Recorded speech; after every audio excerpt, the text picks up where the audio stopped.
guys, Ricky here with Raising the Barclays, and today I'm going to show you how to make the easiest Reese's ice cream cake ever. Really, it's so easy.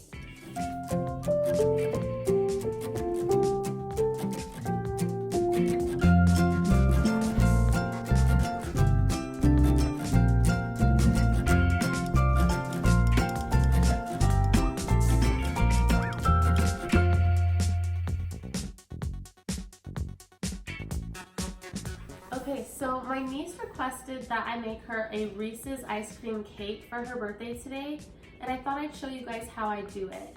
Last summer, when I was trying to find a Reese's ice cream cake tutorial for my son's birthday, all I could find were ones that seemed pretty complicated. I was kind of worried I was gonna mess it up, but honestly, this is so simple. I promise you, you cannot mess up making this cake. It is so easy, and it will taste like a little piece of heaven. Really, it is so good and so simple. Okay, so first off, I highly recommend using a springform pan. A springform pan is the pan that disconnects from the sides and the bottom, and it makes it really easy for this kind of a cake. I have not used a regular cake pan for an ice cream cake. So if you can get a springform pan, I highly recommend it. I actually found this one and it came with two other smaller sizes inside for only $10 at Ross. So you can definitely look there. We're going to be using brownie. We're going to make a brownie for the bottom of the cake. So I got a basic simple brownie mix. You're going to just follow the instructions on the back and bake it as such. And we're going to do that first before we do anything with the ice cream and the toppings. So for the toppings, do whatever you want, like whatever your heart desires. Go wild with it. For this particular cake, since it's Reese's, we have the Reese's Pieces, the Reese's Peanut Butter Cups, chocolate syrup, what is this called? Moose Tracks ice cream. I did have the Reese's shell syrup. I like to use that for this cake, but I ran out of that when I was making the first cake. So really anything you want, whatever you think is good, whatever you want to put on it. It's going to be really good either way. Okay, so first off, what we're going to do is make our brownie mix, and we're going to cook it in this pan. So let's go ahead and start with that. Alright, so go ahead and follow the instructions on the back of the box and make the brownie mix as such.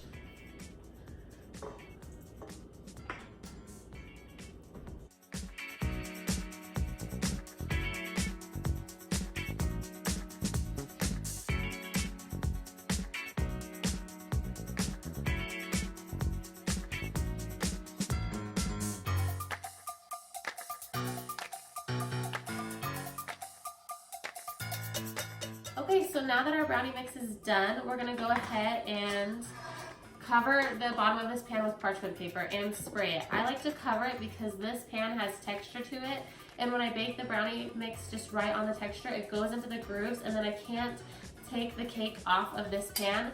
I like to put my cakes on a separate cardboard little platter thing. I like to put them on the cardboard and serve them that way instead of directly on the pan. If you want to serve it directly on the pan, don't even worry about this parchment paper thing unless you want to. So I'm going to go ahead and trace it so you kind of have an idea of how big it needs to be.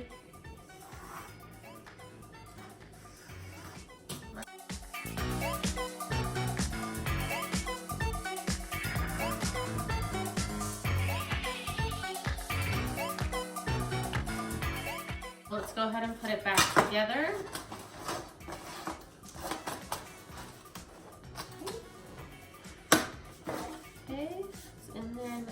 Solid. Let's go ahead and put our parchment paper in the bottom. And I'm also going to spray it because if there's anything that makes me more crazy, it's when my cake sticks to the bottom of the pan and just crumbles and makes a big mess. So I'm being extra cautious, and I'm going to spray it as well as have the parchment paper on it.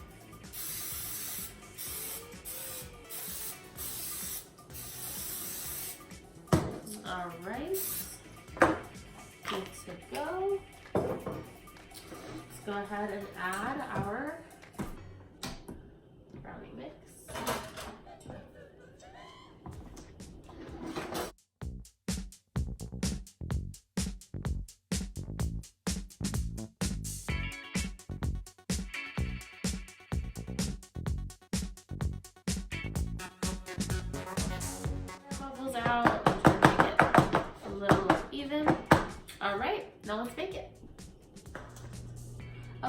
So our brownie is done baking. I let it sit for just a couple of minutes, and then I like to separate it from the pan to make sure that it didn't stick to it. What I'm doing here is I'm going to try to get the brownie off of the pan right now instead of waiting until after the cake is completely done. I want to get that thin layer of parchment paper off that we added before baking the brownie mix and add a larger amount of parchment paper that can overlap over the sides of the pan so that when we add the ice cream to it, it can be all just on one piece of parchment paper and it can come off more clean and more smooth and more all together. I'm using our cardboard as well as the parchment paper to flip-flop around this brownie to make sure I can get it how I need it to be. And then we're going to go ahead and add it back into our pan so we can start adding the toppings and the ice cream to it. If you do it quickly and you're really careful, it won't break your brownie and you shouldn't have any problems with doing this step. Okay, so while it's still warm, I like to get it off of the pan and take that one layer of parchment paper off and get larger parchment paper and put it on top of that and put it right back into the pan so we can start layering it with our toppings and our icicles over the parchment paper so it lays a little more smooth and full. All you're going to do is just make layers of topping and layers of ice cream and syrup. Whatever you want on it, you're gonna just create layers. I like to do this when the brownie is still warm because it melts the ice cream a little bit and makes it easier to spread. So depending on how many layers you wanna do, depends on how much ice cream you wanna put in. You can make it this as tall as you want it, as many toppings as you wanna put on it. This is so versatile and so easy. So just go for it how you want to.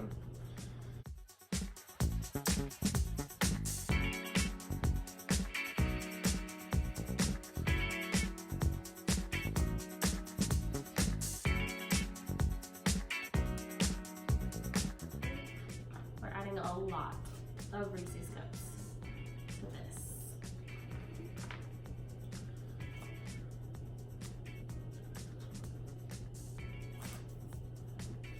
Some syrup.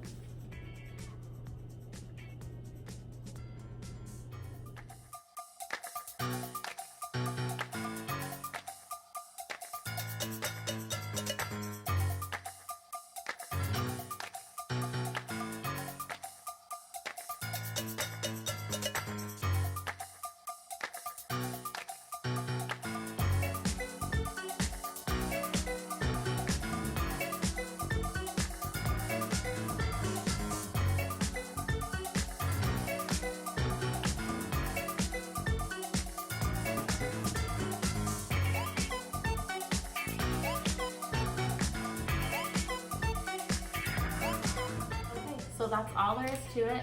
Really simple, really just make it the way you want it. We're gonna throw it in the freezer for a few hours, and when we pull it out, I'll show you what I do next. But it's really just a piece of cake, and it's gonna be delicious. I cannot wait to eat this thing. So we've let our cake sit in the freezer for a few hours, and it's done now. So we're gonna go ahead and release it from the spring form pan. Pull it off. And start to peel down the parchment paper. And then I'm going to take my other parchment paper and basically just flip it over so I can get the underneath part that has parchment paper off of it so that I can put it on our Wilton board right here.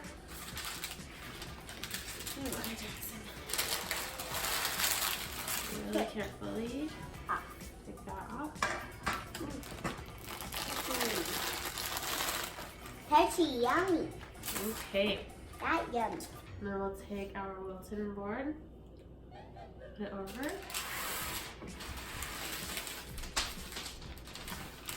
Oh. There. Ta-da! Well done. I like to put it in the freezer for a few more minutes now that we have it on the Wilton board, and then we'll cover it and we'll take it to the party. That's it, right? Yeah. Easy. Okay, go ahead. So we keep these cakes in the freezer for a year long, and then we keep it in the freezer put until the candy on it because 'Cause that's how Tommy wanted it. Okay, so we keep it in the freezer until it's time to eat. You don't need to thaw it in the fridge ahead of time. By the time you have candles and you sing happy birthday, if you're using it for a birthday cake, then by the time you're done with that, it'll be ready to cut and ready to eat. And it's delicious, right? Yeah, yummy.